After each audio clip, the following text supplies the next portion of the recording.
أشهد أن محمدا رسول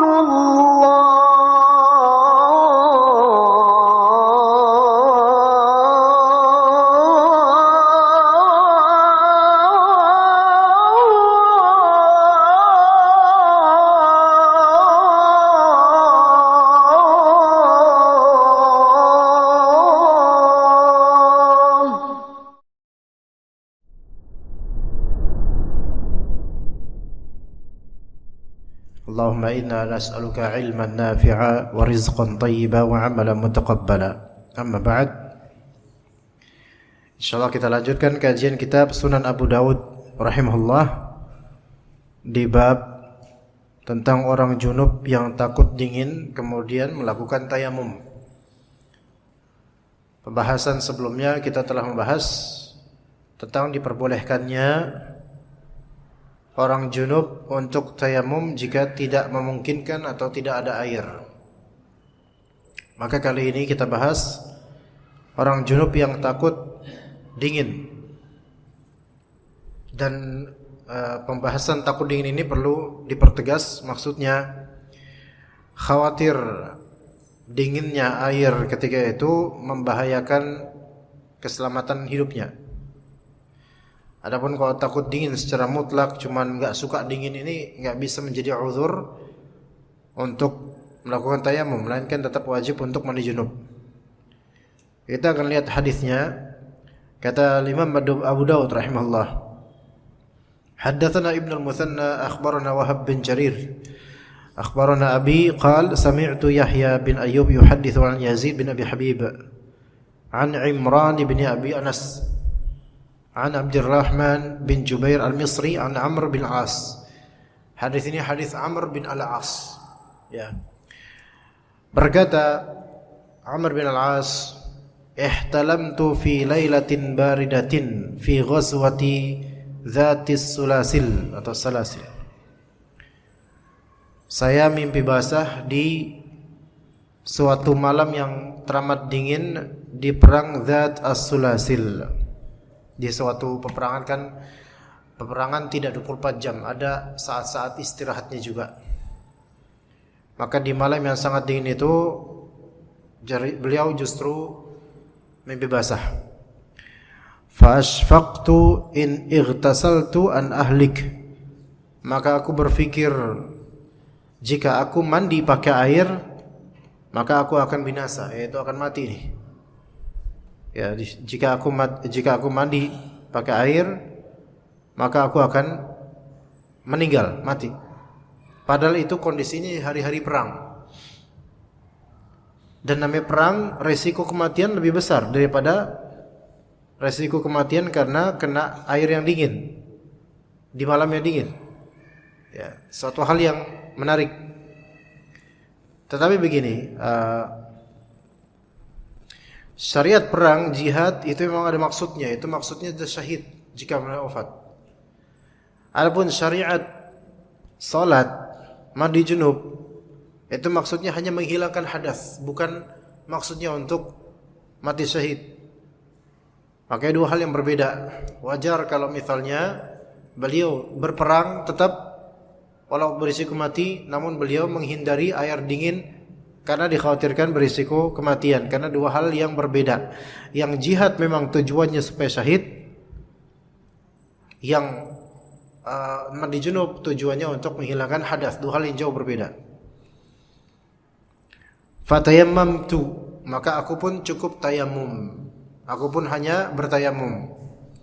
Thumma sallaitu bi ashabi as-subh, kemudian aku salat subuh bersama para sahabatku, menjadi imam misalnya.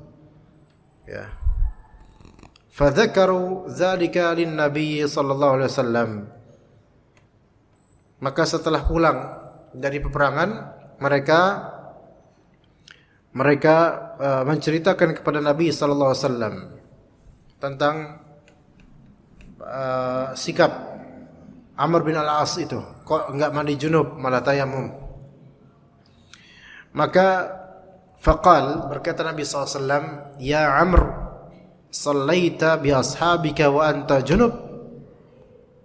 Wahai Amr, engkau salat bersama para sahabatmu dalam keadaan sedang junub? Fa akhbartuhu billadzi mana'ani minal ightisal. Maka aku pun, yaitu Amr bin As, mengkhabarkan kepada Rasulullah SAW perihal apa yang mencegahku dari mandi dengan air. Wa qultu, aku bilang ke Nabi SAW, inni sami'tullaha yaqul, saya mendengar Allah Ta'ala berkata, yaitu ada dalam ayat Al-Quran, wala taqtulu anfusakum innallaha kana bikum rahima. Dan janganlah kalian membunuh diri kalian sendiri, sesungguhnya Allah Subhanahu wa taala Maha Penyayang terhadap kalian. Fadhahika Rasulullah sallallahu alaihi wasallam wa lam yaqul syai'a.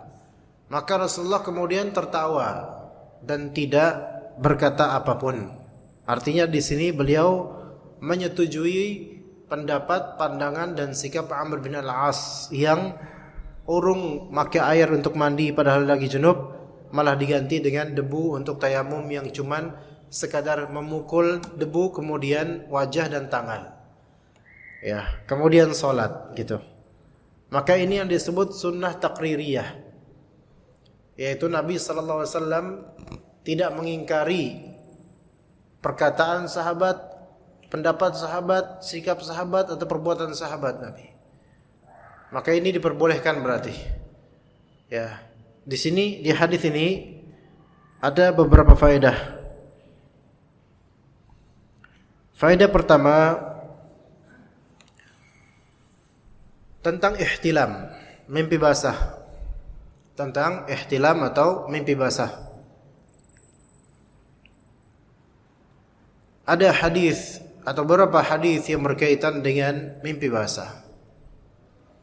Di antaranya hadis Ummu Sulaim radhiyallahu anha, zauju Abi Talhah, istrinya Abu Talhah, mendatangi Nabi sallallahu alaihi wasallam, yaitu Ummu Sulaim mendatangi Nabi sallallahu alaihi wasallam dan bertanya, "Ya Rasulullah, innallaha la yastahi minal haqq." Sesungguhnya Allah Subhanahu wa taala tidak malu akan suatu kebenaran. Apakah jika seorang perempuan mandi jika keluar darinya air mani? Maka kata Nabi sallallahu alaihi wasallam, "Na'am idza ra'atil ma'." Atau kama qala Nabi sallallahu alaihi wasallam, dia jika dia melihat air mani pada dirinya karena mimpi basah, maka dia wajib mandi sebagaimana laki-laki juga. Ya. Ini tentang ihtilam, mimpi basah yang bisa terjadi pada laki-laki, bisa pula terjadi pada perempuan. Pada laki-laki ada yang memang sering mimpi basah, ada yang kadang mimpi basah, dan ada laki-laki yang belum pernah mimpi basah. Itu ada. Maksud dari mimpi basah atau ihtilam, maka maksudnya adalah melakukan atau mimpi melakukan suatu hubungan seksual dan semisalnya, atau muqaddimah menuju hubungan seksual, yang kemudian dia merasakan mungkin kelezatan di mimpi itu, dan ketika dia bangun dia mendapatkan air mani ada di kemaluannya, maka ini disebut ihtilam.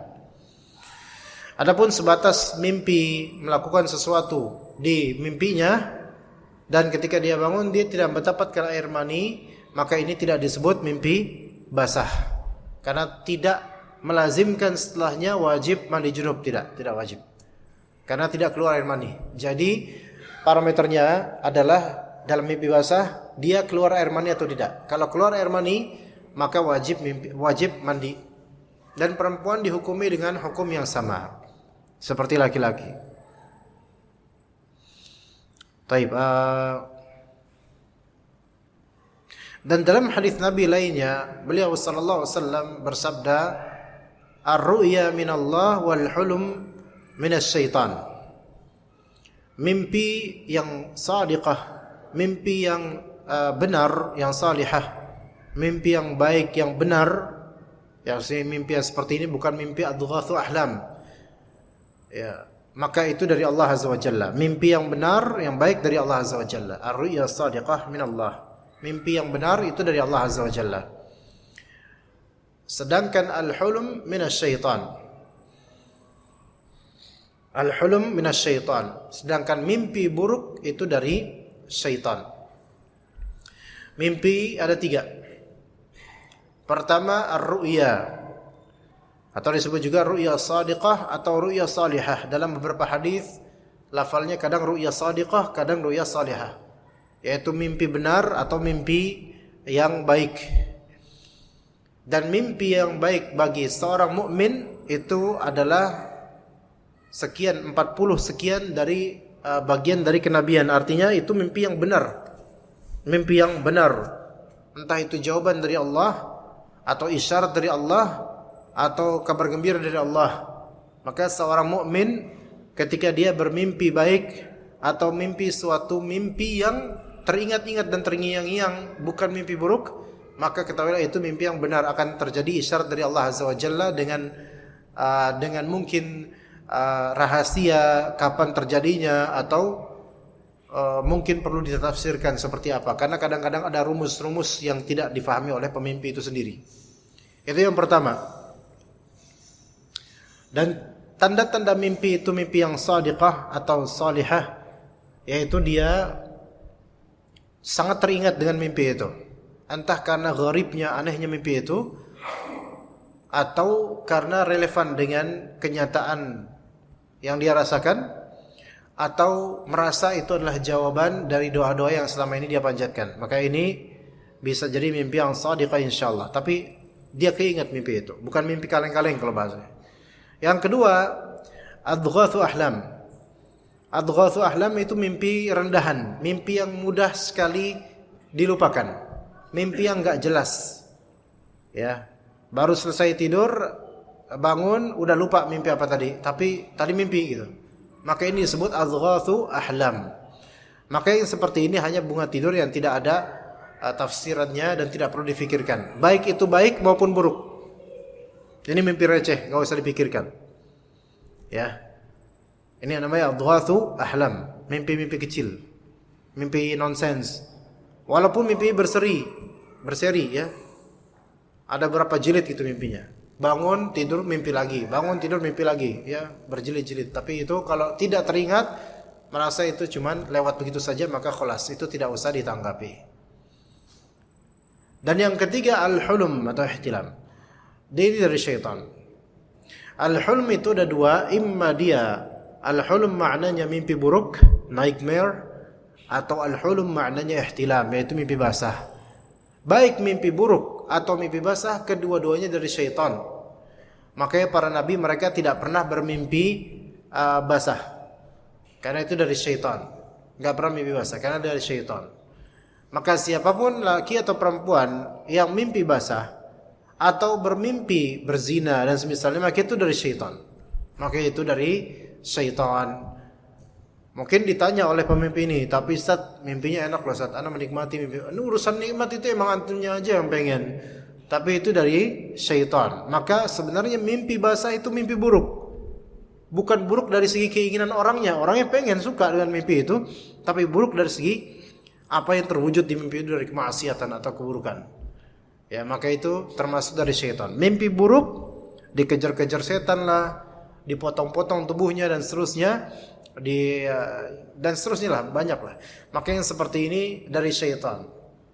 Maka tidak boleh menceritakan mimpi buruk, baik mimpi buruk tentang syaitan atau ditakut-takuti, atau mimpi basah. Itu semua tidak boleh diceritakan ke siapapun dan lupakan. Adapun mimpi baik, maka dalam riwayat Nabi sallallahu alaihi wasallam beliau membolehkan menceritakannya intinya kepada Habib atau Labib. Kepada Habib atau Labib. Habib yang saya maksud bukan Habib keturunan keluarga Nabi, bukan itu. Habib di sini maknanya orang yang mencintaimu. Artinya jangan sekali-kali engkau menceritakan mimpi baikmu kepada orang yang hasud sama kamu, gitu. Sebagaimana kata Nabi Yaqub alaihissalam kepada Nabi Yusuf alaihissalam, ya bunayya la taqsus ru'yaka ala ikhwatika fayakidu laka kaida inna syaitana lil insani aduwwun mubin. wahai anakku, jangan engkau ceritakan mimpimu kepada saudara-saudaramu yang Nabi Yakub tahu ini pada hasad sama Nabi Yusuf. Sehingga kalau misalnya kamu ceritakan mimpimu ini, maka mereka akan memberi makar padamu. Sesungguhnya syaitan itu terhadap manusia sungguh musuh yang nyata. Maka tidak boleh menceritakan mimpi baik kepada orang yang kita tahu dia hasad sama kita. Enggak boleh. Itu akan membuat dia makin panas. Ya. Kemudian kepada labib. Mimpi baik kita hanya boleh diceritakan kepada labib. Labib itu punya lub. Lub itu otak. Maksudnya orang yang berakal, berilmu. Imma dia orang yang sayang sama antum boleh ceritakan ibu antum, bapak antum. Ibu antum enggak bakal hasad sama antum, ya ikhwan. Bahkan kesian sama antum, bukan hasad sama antum, ya. Itu boleh, silakan. Tapi kalau ke saudara yang antum tahu dia hasad sama antum, jangan. Apalagi konten mimpinya itu ada kaitannya dengan sifat hasadnya dia, jangan. Rahasiakan dari orang-orang seperti itu. Atau kepada teman, partner kerja, tetangga yang julid misalnya. Antum mimpi, ana tadi malam mimpi antum meninggal, itu mimpi baik bagi ana. Ya subhanallah, ini bukan mimpi baik. Ya. Ini nambah masalah, ya. Maka jangan ceritakan mimpi baik kepada orang yang hasad atau yang julid. Kalau bahasa sekarang julid, ya. Kemudian kepada labib, jangan ceritakan mimpi baik kecuali kepada labib, yaitu orang yang punya pikiran, bukan orang bodoh. Ya, bukan orang sembarangan. Orang bodoh. Bukan, maksudnya orang yang sebenarnya dia enggak punya pikiran, enggak bisa menafsirkan, enggak kalau ngomong juga enggak jelas atau enggak bisa diajak ngobrol dengan baik. Sembarang orang, jangan. Ya. Melainkan kepada orang yang rasyid, yang baik, yang cakap, yang barangkali kalau antum ceritakan mimpi antum, dia akan mendoakan antum. Atau dia akan menafsirkan sesuai dengan ilmu yang dia punya. Karena mimpi itu juga ada ilmu tafsirnya. Dan ada beberapa kitab berkaitan dengannya. Ada beberapa kitab berkaitan dengan tafsir mimpi. Walaupun tidak layak bagi seorang alim untuk berkonsentrasi di tafsir mimpi. Karena itu tidak ada contohnya kecuali mungkin dari Muhammad bin Sirin yang juga sering menafsirkan mimpi. Juga Ibnu Qutaibah Ad-Dinawari itu juga punya kitab namanya Tafsirul Ahlam, tetapi beliau pun tidak dikenal hanya menafsirkan mimpi saja, melainkan ilmu riwayat lain itu beliau juga lebih fokus. Taib. Jadi tentang ihtilam, tadi kembali ke tadi, ihtilam itu mimpi buruk, oke? Yaitu mimpi bahasa adalah mimpi buruk. Kemudian faedah berikutnya yang kedua dari hadis ini, bolehnya seseorang tayamum sebagai ganti mandi junub jika dia merasa dinginnya air itu bermadarat buat kesehatan dia. Itu boleh. Buat kesehatan dia. Kalau cuman modal alasan kedinginan, takut menggigil dan itu enggak bermadarat pada kesehatan, maka tetap wajib mandi junub. Taib, bagaimana kalau kenyataannya begini? Antum baik di rumah atau di hotel, airnya dingin. Tapi di shower ada pengaturan settingan untuk air panas atau air hangat. Boleh enggak antum tayamum? Jawabannya adalah tidak boleh. Karena antum bisa menetralisir air menjadi hangat bahkan. Jadi enggak ada alasan. Begitu. Atau di rumah dingin kan nih, lagi pada hujan nih misalnya. Terus airnya dingin banget misalnya. Antum misalnya di Lembang atau di mana? Dingin banget. Dan mau mandi tapi ini air dingin. Apakah antum cari debu? Antum punya kompor, punya kompor. Bisa dimasak sedikit airnya kemudian dihangatin bisa. Tapi Anda belum punya istri untuk masakin. Cari istri, nikah sana. Ya, atau sekarang masak air dulu, nanti pas sudah nikah dimasakin sama istri gitu. Jadi enggak ada alasan kalau ada alat untuk menetralisir atau memanaskan air. Punya pemanas misalnya, atau punya kompor, ada gasnya dan seterusnya, maka ini wajib untuk mandi junub dengan air. Di zaman ketika itu namanya perang, kadang di pebukitan atau padang pasir. Udah gitu air juga jarang. Ya. Dan namanya padang pasir, Pak, kalau Ya kalau malam dinginnya luar biasa. Memang kalau siang panas luar biasa, tapi malam itu jauh sekali dingin. Dingin dan isi angin doang. Maka kalau mandi junub pakai air itu dikhawatirkan bermadarat buat kesehatan bahkan kehidupannya Amr bin As. Ya. Kemudian faedah berikutnya, apa yang dilihat, didengar, disaksikan oleh Nabi sallallahu alaihi wasallam dari perbuatan sahabat dan tidak beliau ingkari, maka itu masuknya dalam sunnah takririyah, artinya pembolehan. Seperti ini.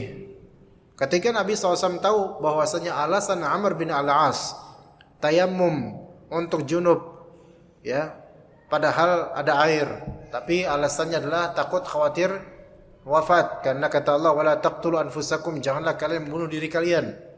Nabi ketawa, fadhahikan Nabi SAW. Nabi ketawa, enggak mengingkari. Maka ini menunjukkan bolehnya hal itu. Seandainya itu enggak boleh, pasti langsung Nabi ingkari. Ya, taib. Kemudian di antara contoh lain, Khalid bin Al-Walid dan keluarganya itu dari Bani Makhzum, yang mana kalangan kabilah Bani Makhzum itu biasa makan daging dhab. Daging dhab. Dhab itu dia kalau di Indonesia mirip sama biawak. Tapi dhab itu binatang padang pasir. Bentuknya ada keserupaan dengan biawak tapi bukan biawak, spesies beda. Sehingga biawak Indonesia haram dimakan. Tapi dhab Saudi padang pasir halal dimakan. Loh, dari mana dalilnya halal? Khalid bin Al-Walid dan keluarganya memasak daging dhab, memasak binatang itu. Nah, kemudian disuguhkan ke Khalid bin Walid, disuguhkan ke Nabi SAW. Nabi SAW tidak memakannya. Nabi SAW tidak memakannya. Khalid bin Walid mengatakan, ya Rasulullah, apakah ini haram sehingga engkau tidak makan? Maka kata Rasulullah SAW, tidak, melainkan keluarga saya enggak biasa, orang Quraisy enggak biasa makan dhab. Gitu. Nah, tapi Nabi melarang enggak Khalid bin Walid menyantap dhab? Enggak dilarang. Maka itu halal berarti. Halal. Dari dalil yang barusan ini menjadi dalil bahwa boleh bagi seseorang disuguhi suatu makanan tapi dia enggak suka atau enggak terbiasa, boleh dia untuk tidak memakannya, boleh. Enggak apa-apa. Ya. Asal tidak mencela makanan dan tetap menghargai pemberi. Misal antum ke lebaran misalnya, kemudian disuguhin kolang-kaling. Antum diam enggak makan. Ayo Pak, makan kolang-kaling Pak. Maaf nih, makanan kayak gini mah bukan level saya. Nah, kok kayak gini mah ini beda, ini songong namanya. Merendahkan pemberi atau menghinakan makanan. Ya. Atau mungkin membuat kesal pemberi, itu enggak boleh. Ya, seperti yang tadi. Atau dikasih mie, kemudian ini mie apa nih? Mie soto, silakan makan. Maaflah, saya biasa karya ayam, jadi maaf ya.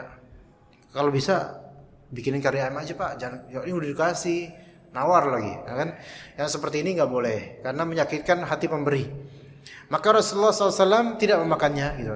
Maka itu boleh seperti itu, disuguhi, terus tidak dimakan, dan alasannya adalah tidak biasa makan seperti ini, itu boleh, tanpa menghinakan makanan atau merendahkan pemberi. Kemudian faedah berikutnya dari hadis ini, haramnya seseorang untuk menyakiti dirinya sendiri dengan dalil, apalagi sampai menyebabkan dirinya wafat, mati. Kata Allah Azza wa Jalla, wala taqtulu anfusakum, dan janganlah kalian membunuh diri kalian sendiri. Baik membunuh dengan langsung menikam diri, menembak diri sendiri, atau bagaimana caranya, atau dengan wasilah, atau menjadi penyebab terbunuhnya diri sendiri.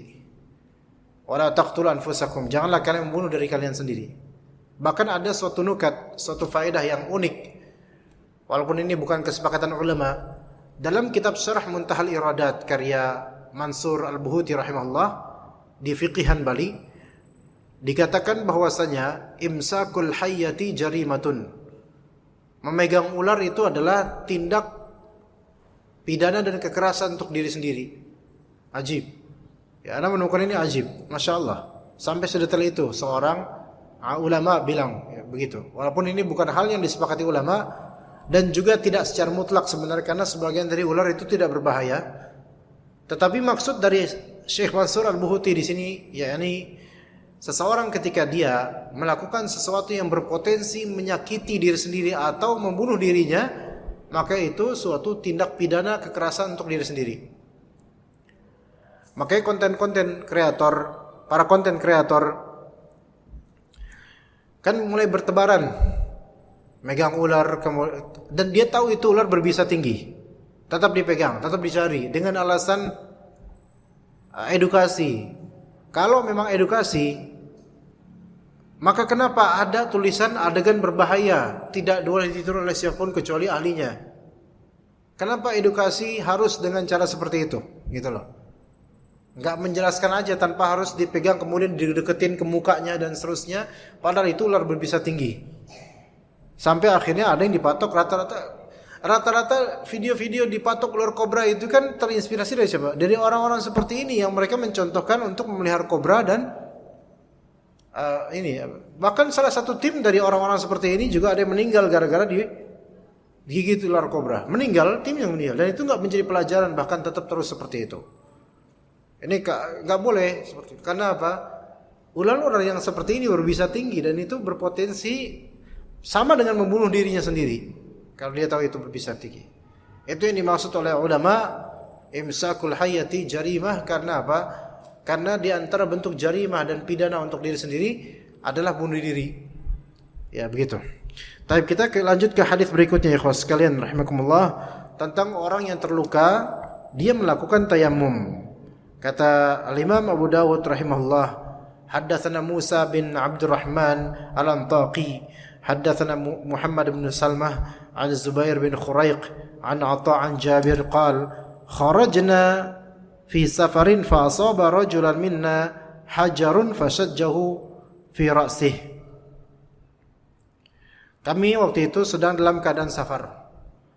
Ya, kami waktu itu sedang dalam keadaan safar. Namun kemudian ada seorang dari kami, salah seorang dari sahabat Nabi yang kemudian fashajjahu, yaitu terantup, ya. Ada asaba minna hajarun fashajjahu, terkena hajar, terkena batu, keantup batu, kemudian batu tersebut melukai kepalanya dengan luka yang serius. Tsumma ihtalama, kemudian pada malamnya mimpi basah, subhanallah. Ya.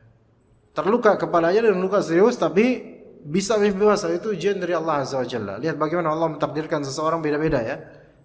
Kalau kita kepala bocor, mana sempat mimpi basah. Tapi ini Masya Allah. Ya, orang beda-beda karakternya. Maka kemudian thumma ihtalama fasa'ala ashabah. Maka pada pagi harinya dia bertanya kepada para sahabatnya. Dia bilang, hal tajiduna li rukhsatun fit tayammum. Ini kepala saya bocor, saya junub. Apakah kalian tahu saya tuh kira-kira dapat rukhsah enggak ya untuk bisa tayamum aja lah, enggak usah mandi karena ini kepala saya bocor. Maka kemudian beberapa sahabatnya bilang, ma najidu laka rukhsah wa anta taqdiru 'alal ma'. Kami tidak mengira kamu punya rukhsah keringanan, enggak diringankan. Sementara kamu itu mampu untuk pakai air. Maka mandilah kamu, mandi junub sana dengan sempurna, padahal kepalanya bocor. Faghtasala famata. Maka dia pun mandi. Mati kemudian setelah mandi. Falamma qadimna 'ala an-nabiy sallallahu alaihi wasallam ukhbira bidzalik. Maka ketika kami datang ke Nabi SAW, selesai pulang dari safar, kami datang ke Nabi SAW. Maka beliau pun ditanya tentang hal itu. Gimana ya Rasulullah menurutmu? Maka Nabi marah. Kata Nabi SAW, qatalahumullah. Mereka telah membunuh pria itu. Semoga Allah Ta'ala membunuh mereka. Maksudnya ini lafal, kemudian maksud membunuh sini, semoga Allah Ta'ala melaknat mereka. Ya. Aslinya melaknat seorang muslim itu enggak boleh. Tetapi kalau global tanpa disebutkan namanya, hanya disebutkan sifat, semoga Allah Ta'ala melaknat para pembunuh kaum muslimin, itu enggak masalah. Maka di sini tidak sebut siapa-siapa aja orangnya. Itu doa dari Nabi SAW. Ya, subhanallah. Ala sa'alu idh lam ya'lamu. Kenapa mereka itu tidak nanya gitu loh? Kalau mereka nggak tahu hukumnya, bahwasanya orang ini mendapatkan keringanan dan rukhsah. Fa innama shifaa'ul 'ayyi as-su'al. Sesungguhnya obatnya kebodohan adalah apa? Bertanya. Fas'alu ahla dzikri in kuntum la ta'lamun. Bertanyalah kepada orang berilmu jika kalian tidak mengetahui. Bisa ambil jaket. Ambil jaket bisa. Bertanyalah kalian kepada ahli ilmu jika kalian tidak mengetahui. Innama kana yakfihi an yatayammam wa ya'sira aw ya'sibash aw ya'sira aw ya'sib. Melainkan orang ini cukup dia untuk tayamum kalau memang dia enggak bisa mandi junub dengan air, khawatir mati ya. Maka cukup dia, atau khawatir penyakitnya makin bertambah, sakitnya makin bertambah, dia cukup tayamum walaupun dia junub. Tayamum aja. Ya. Wa ya'sir ala jurhihi khirqatan thumma yamsaha 'alayha wa yaghsila sa'ira jasadih. Atau bisa juga dia gini, cukup baginya untuk bertayamum dan mengikat lukanya dengan perban mungkin, kemudian mengusapnya saja dan mandi untuk selain itu pada seluruh tubuhnya yang lain. Bagaimana kok tayamum tapi mandi juga? Iya. Kan kepala yang bocor. Maka dia mandi ke badan, untuk badan mandi karena itu tidak ada luka, tidak ada apa masalah. Tapi yang kesini nggak mungkin nih. Maka dia perban dan kemudian dia tayamumkan debu muka tangan sebagai pengganti untuk bagian sini yang tidak terkena air. Itu seperti itu maksudnya. Jadi menggabungkan antara antara mandi junub dan tayamum, karena ada bagian yang tidak memungkinkan untuk kena, maka dia mandi junub juga iya dengan air, tapi bagian yang serius lukanya itu dia tayamumkan. Itu maksud Nabi sallallahu alaihi wasallam. Lah gimana kalau dia tayamumkan? Yaitu boleh dia kemudian sebelum mulai mandi ke debu wajah kemudian tangan dengan niatan untuk mentayamumkan bagian yang terluka dengan serius itu. Kemudian dia mandikan sisa tubuhnya seperti itu. Jadi kalau misal antum ada luka yang serius yang enggak boleh kena dengan air ya, dan antum mampu badan antum untuk dimandikan dengan air, antum junub, maka antum basuh dengan air bagian-bagian yang tidak terluka. Adapun bagian yang terluka antum tayamumkan sebelumnya.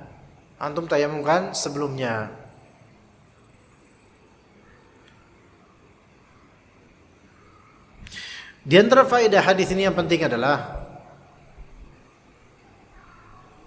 bahwasanya berfatwa tidak boleh sembarangan. Harus di atas ilmu, basirah dan dalil. Dan kadang konsekuensi dari fatwa yang ngawur adalah kematian. Fatwa pengeboman, kadang fatwa jihad, tapi yang berfatwa ini menyuruhkan orang agar turun ke jalanan dan melakukan chaos, kerusakan, pembakaran ban dan seterusnya. Itu sikap tabdzir. Maka itu akan diminta pertanggungjawaban di hari akhir nanti. Dan itu bahaya sekali. Kemudian di antara faedah adalah obat kebodohan adalah mencari ilmu dan bertanya. Karena seseorang jika dia tahu dirinya bodoh kemudian tidak mau bertanya, tidak mencari ilmu, maka dia akan tersesat. Sebagaimana sesatnya fatwa sebagian dari orang yang memfatwakan kamu enggak berdapat rukhsah, wajib atas kamu mandi, akhirnya hasilnya kematian. Kita lanjut ke hadis berikutnya. Orang yang terluka melakukan tayamum, masih di bab yang sama. Berkata Abu Dawud rahimahullah, haddatsana Nadhr bin Asim al-Antaqi, haddatsana Muhammad bin Shu'aib, akhbarana al-Auza'i annahu balaghahu an Atha bin Abi Rabah annahu sami'a Abdullah bin Abbas. Dia mendengar Abdullah bin Abbas berkata, asaba rajulan jurhun fi ahdi Rasulillah sallallahu alaihi wasallam. Ada seorang pria yang terluka di zaman Nabi SAW. Thumma ihtalama, kemudian dia mimpi basah. Fa umira bil ightisal, dan tetap dia diperintahkan untuk mandi junub full. Faghtasala, maka dia pun mandi. Famata, dia pun mati gara-gara mandi junub itu. Fabalagha dzalika Rasulullah SAW, maka kabar itu nyampe ke Rasulullah SAW. Faqal, maka Rasulullah bersabda, qataluhu qatalahumullah, mereka telah membunuhnya, semoga Allah Ta'ala melaknat mereka. Alam yakun syifa'ul 'iyyis su'al, bukankah obat dari kebodohan adalah bertanya? Ya, itu yang disabdakan oleh Nabi SAW melihat atau melihat konsekuensi dari fatwa sebagian dari mereka yang salah dalam berfatwa. Maka kata Imam Ibnu Qayyim rahimahullah, atau kata sebagian dari ulama, hadza du'aun 'alaihim, ini adalah doa keburukan atas mereka. Wa annahum istahaqqud du'a 'alaihim jazaa'a ma tasabbabu fihi min mautir rajul, mereka ini berhak untuk mendapatkan doa keburukan sebagai balasan atas diri mereka yang menjadi sebab kematian seorang pria. Kata Ibnu Qayyim rahimahullah, fada'a 'alaihim lima aftau bighairi ilm, maka Rasulullah SAW mendoakan keburukan atas orang-orang ini karena mereka berfatwa tanpa ilmu. Maka hati-hati ya jemaah sekalian, fatwa tanpa ilmu itu hati-hati, konsekuensinya berat, bisa kena doa keburukan. Ya, fatwa tentang warisan, fatwa tentang talak, nikah dan semisalnya, terutama tentang perceraian. Kalau misalnya ada seorang suami saja atau seorang istri saja kemudian melaporkan ke antum urusan rumah tangganya, maka sebenarnya kalau bisa tidak berfatwa. Karena apa? Karena Anda hanya mendengar dari satu sumber. Sementara urusan rumah tangga itu kerap kali hampir semuanya tidak bisa dilihat dari satu sisi saja, melainkan dari semua pihak. Dan kalau semua pihak tidak mungkin untuk dikumpulkan bersama, maka pengadilan adalah jalur yang terbaik. Walaupun pengadilan sejatinya tidak akan mungkin untuk bisa berlaku adil, karena pengadilan hanya melihat apa yang jadi keterangan oleh para pihak dan saksi-saksi atau bukti-bukti. Maka pengadilan tidak salah, hanya menghakimi sesuai dengan apa yang tampak buktinya. Ya, tetapi kita lihat di antara para masyayikh di Saudi Arabia, ikhwan, kalau antum lihat tingkat perceraian di Saudi Arabia itu tinggi, tidak sedikit, tinggi. Ya. Mungkin antum mengira, pasti mereka tuh orang-orang Arab itu, masya Allah, pasti taat-taat dan kemudian gak cerai. Malah justru banyak. Berkebalikan dengan zamannya Nabi SAW, malah justru banyak, ikhwan.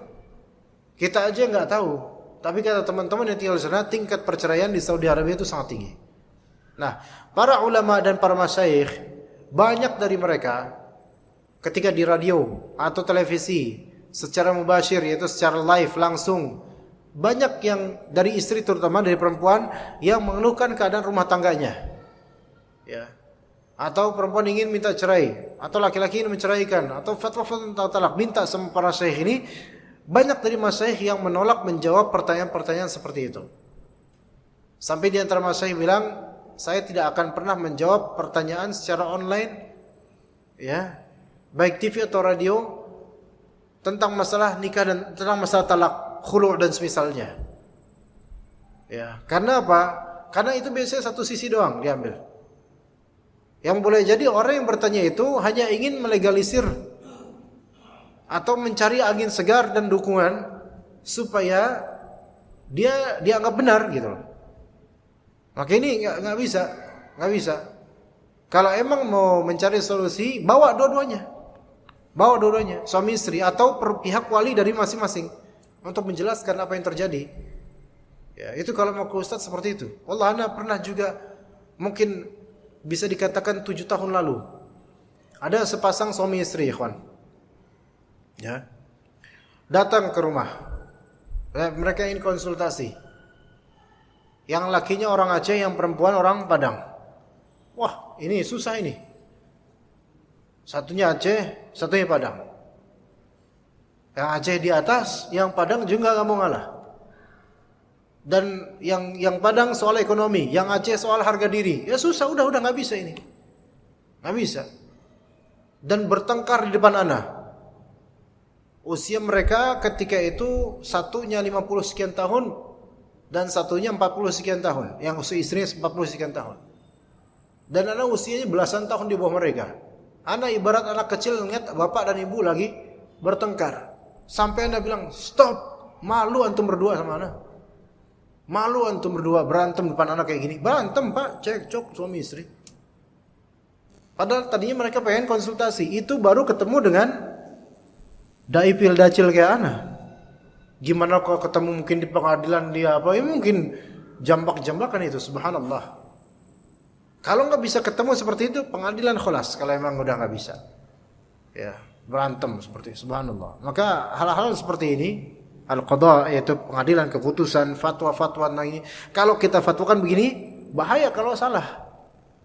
Tapi kalau pengadilan kan memang melihat bukti, maka Allah Ta'ala berikan kesempatan untuk berijtihad. Kalau salah, pengadilan nggak salah.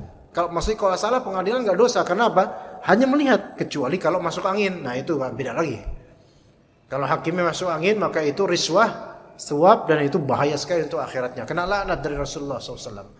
La'ana Rasulullah SAW ar-rashi wal murtashi. Rasulullah SAW melaknat penyuap dan yang disuap. Ya begitu. Jika ada pertanyaan, insyaallah ba'da azan, insyaallah setelah azan. Jika ada pertanyaan, jika tidak ya tidak apa-apa. Silakan, fadhil.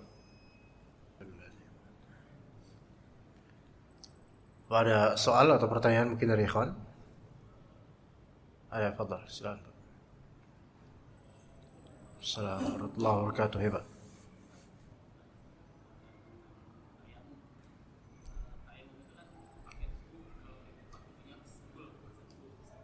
Harus apa? Ya, ada nempel.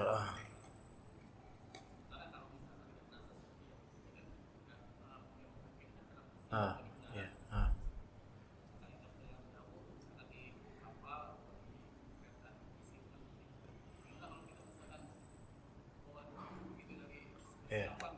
Ya. Taib. Ya, taib.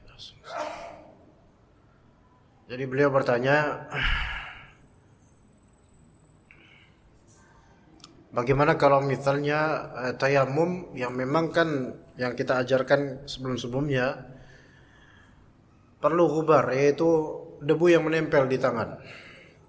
Adapun kalau misalnya debunya tidak nempel, tidak ada di tangan, maka itu tidak sah menjadi tayamum. Itu pendapat sebagian ulama. Sebagian ulama lainnya berpendapat bahwa saya tidak lazim, tidak wajib untuk adanya debu yang menempel. Tapi pendapat yang lebih sahih yaitu harus ada debu yang menempel. Lalu bagaimana kalau misalnya kita mau tayamum di kendaraan seperti pesawat atau bis, ya? Lalu bagaimana kita tayamum di sana? Apakah boleh kita membawa debu sebagai persiapan? Wallahu a'lam, jawabannya adalah tidak perlu. Hal seperti itu tidak dilakukan. Karena tidak ada anjuran ataupun contoh dari para ulama sejak zaman dahulu seseorang mau safar nyiapin debu. Itu sesuatu yang tidak wajar. Melainkan dia serahkan aja dengan keadaan apa aja nanti. Di pesawat, seseorang itu tidak boleh tayamum kecuali kalau memang tidak memungkinkan baginya untuk berwudu di kamar mandi, di toilet. Entah karena dia berusia tua dan dia tidak kuat untuk wudu di dalam kamar mandi, ya, karena kan gerak-gerak pesawat gitu. Sementara untuk wudu dengan air itu membutuhkan berdiri dan pegangan juga susah. Sama halnya dengan orang-orang tua atau orang yang lemah fisiknya ketika harus wudu di kereta dan dia harus sholat, maka nggak bisa wudu di kamar mandi karena turbulence, getaran, ya, fisiknya nggak kuat, maka itu diberi uzur untuk bertayamum. Namun masalahnya sekarang tidak ada debu. Maka ketika memang tidak ada debu dan tidak harus dia membawa debu dari rumah, Itu sesuatu yang dipaksakan, jangan. Nggak ada contohnya itu. Maka dia salat sebagaimana keadaan dia. Dia salat sebagaimana keadaan dia. Tapi usahakan cari debu di kereta atau di bis atau di pesawat itu. Bisa jadi debu ada di bagian bawah. Itu bisa. Mungkin. Sangat mungkin. Kalau dia dapetin itu debu karena mungkin kapalnya atau pesawatnya atau bisnya lama nggak dicuci, dia dapat tuh debu, itu pakai itu. Tapi kalau masih bersih kinclong, nggak ada debu, ya udah salat dengan keadaan dia bagaimana. Begitu, tidak mempersiapkan dari luar debu itu. Dan nggak ada juga orang seperti itu, Pak.